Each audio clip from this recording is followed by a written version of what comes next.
Okay, so you're just getting started in voiceover, and one person told you that you need to spend $2,000 on a pro demo right away before you even do anything else. And another person tells you to make the demos yourself. But then a third person tells you if you make your own demos and they suck, you're going to be eternally blacklisted, never to work again. What's the real truth? Well, let's break it down.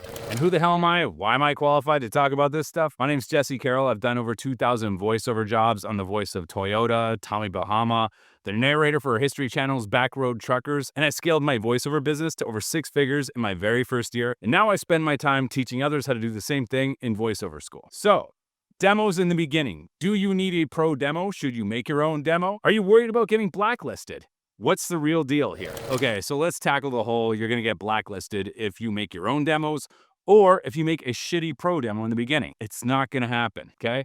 They're never going to remember you. What's gonna happen is you're gonna be forgotten. That's it. Not that big a deal, okay? For me, I always advise people to make their own demos in the very beginning, and I'll give you a very sound reason for that, okay? First off, if you make a bad demo or a DIY demo, they are just going to forget you. How do I know this? I've taken part in many castings, and I can tell you from firsthand experience, you don't remember the fifth person that you heard, like the person 5 people ago. I'm going through the whole casting thing with a couple other people live, and I remember there was like 150 or so people that had responded to the job. And by the time we got to like the 20th, I don't remember the people that we loved that were in the first 5. In fact, by the end of the whole thing, because I wasn't writing down who was shortlisted as we went, just did one sweep through the whole thing, I couldn't remember which people I liked the most. In fact, when I went back to the beginning and I finally realized, oh shit, I should probably be marking their names down, I would listen to like a 2-3 second snippet. And if it wasn't any good, I'd just move on. And I had trouble finding the person that I liked the best. So the whole point is, if you do something in voiceover that's either bad, like make a shitty demo, make a shitty DIY demo, make a DIY demo, do a bad audition, you're never, ever, ever going to be blacklisted. You're never going to be remembered. Anytime the casting directors, agents, whoever you're sending this stuff to, the people you're auditioning for, they don't have time to like pull out a book and be like, Jesse Carroll, he made his own demo. Fuck that guy. He's never working again. It's not going to happen. They got better things to do. They're trying to cast a project. The people they remember are the ones that they liked, the ones that they booked. And I can tell you also that the people that I worked with, I have to keep a CRM. I forget who the hell I worked with 2 weeks ago. Once you get started in voiceover, whether you're on production, whether you're on the casting side, or you're the voice actor, you're going to do so much of this stuff, hopefully, that you're going to forget what you were doing 2 weeks ago. That's why you got to keep a CRM. That's a video for another time. So that's the point number 1. Blacklisting, it doesn't happen in voiceover unless you do something offensive. Bad audition, a bad pro demo, or a bad DIY demo doesn't merit you getting blacklisted. It's never going to happen. Now it brings us to the second point. Should you get a pro demo in the beginning or do you make a DIY demo? Do not make a professional demo in the beginning of voiceover, ever. Don't do it. You're not good enough to do one yet. When you first start doing voiceover, the learning curve is really steep. And if you're training and getting coaching and watching a lot of ads, listening to the ads, listening to what like a good voiceover sounds like, your skill, especially if you're obsessing over it like you should in the beginning, your skill's just going to it's going to go like this. It's like a hockey stick curve, well, not a hockey stick, like a curve, like a straight up curve. Excuse me, bourbon, too much Diet Coke.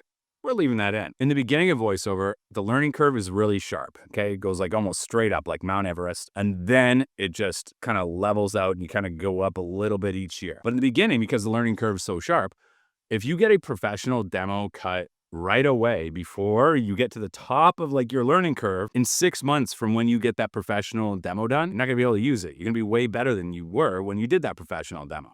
So my rule of thumb, and this is just my rule of thumb, it's not a voiceover rule. Everybody has their own rules in voiceover. There's no, hard and fast rules. Do whatever the fuck you want, whatever makes you feel good. But this is what I teach my students. And I mean, half of the One Voice Awards for Best Newcomer this year and Best Newcomer last year were from VoiceOver School. And last year, Josh Quinn from VoiceOver School won it. So it's worked out so far. So when you want to get a professional demo done, I always say, wait until you've booked enough work in voiceover that the work itself can pay for the demo at minimum. You do not have to wait till, like, let's say your demo costs $2,400. As soon as you make your first $2,400, you do not have to make a pro demo right away. In fact, I would recommend waiting. But if you haven't made $2,400 yet in VoiceOver, don't even think about it. That is putting the cart before the horse. That is the old school way of doing it. The reason that a lot of older demo producers suggest that is because that's what they grew up knowing. You take a bunch of lessons for like a year, not working, spending a lot of money. You get a pro demo, and then you hawk it off to all the different studios. And it's just not done like that anymore. How it's done now, the fastest way, I think, where you're building your skills and working the whole way, getting experience and getting better, and then getting to like the agent studio level and all that kind of stuff. The way that I teach, which I think is the fastest way currently, is using online platforms to get really, really good. What I suggest is getting on either voices.com or voice123. Voices.com is a little weird these days. They're kind of like getting more and more into AI. I'm keeping my eye on them. I still suggest they're a great place to start because the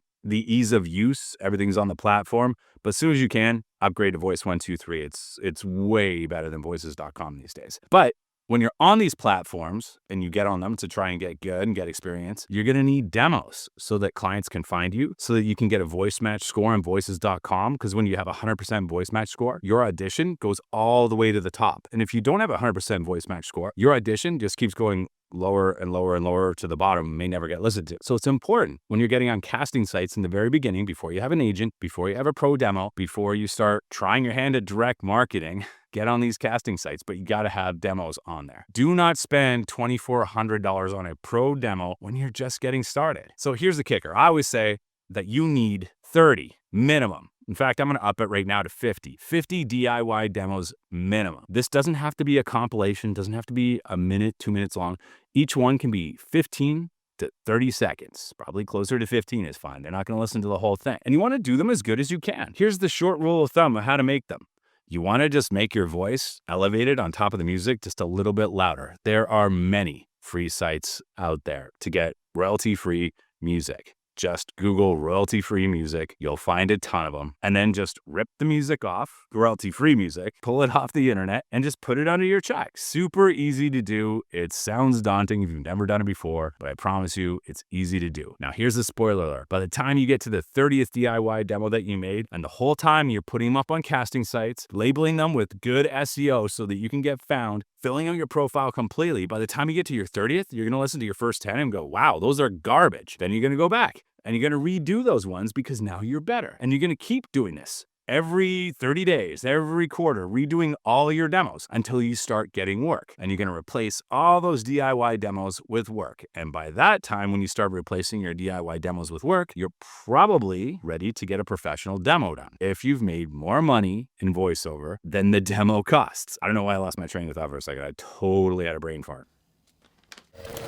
That's really it. Short one today. I wanted to address it because I know that there's a lot of people out there and they're not wrong, their idea. A lot of the old school people, a lot of post audio engineers, a lot of demo producers say do not make your own demos because they think that you're going to take those and direct market with them. They think that you're going to take them and send them to an agent. Not impossible to get an agent with a DIY demo, but I certainly wouldn't recommend it. But you shouldn't start off with that stuff. Easiest way to get started in VoiceOver, to start booking work, and I see it all the time. There's like 470 people or 465 or something, I don't know. People in VoiceOver School who are booking every single day, their first job, going full time. And we've even got people that hit over 6 figures in the first year. This is the plan they follow. Get on voices.com or Voice123, preferably both. Get a bunch of DIY demos, make them as good as you can, put them on your profile. Start auditioning, getting coaching at the same time, working on your skills while you're getting coaching is going to make you exponentially better. Then you're going to go back and redo all those demos and make them even better and better and better and better. And then by the time you start getting work, you've made more money than a demo costs. Go get a professional demo. Who do you get it from? Well, I always recommend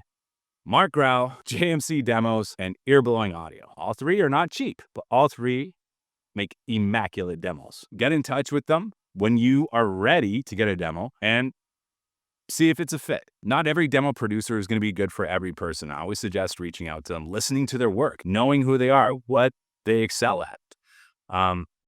Yeah, so that's really it. It's not that complicated. Nobody's going to blacklist you. You totally make them yourself. You want to make them as good as you can, but ultimately you're going to get a professional demo, which you're going to take that professional demo You're going to use that to do direct marketing. You're going to put it on your website and you're going to send it to agents. And the agents are going to send it to casting directors to get you in a new room. So is it DIY demos or professional demos? It's both. Do the DIY demos first. When you're ready and you made enough money and your skills are good and you're coaching a lot, get the professional demos when you're ready to take the next step. And if you're ready to take the next step in VoiceOver, check out VoiceOver School. Links below. Other than that, I've been Jesse. This is another video. Go make some awesome DIY demos. You're not going to get blacklisted. Don't worry about it. I'm going to be me. You go be you. Peace.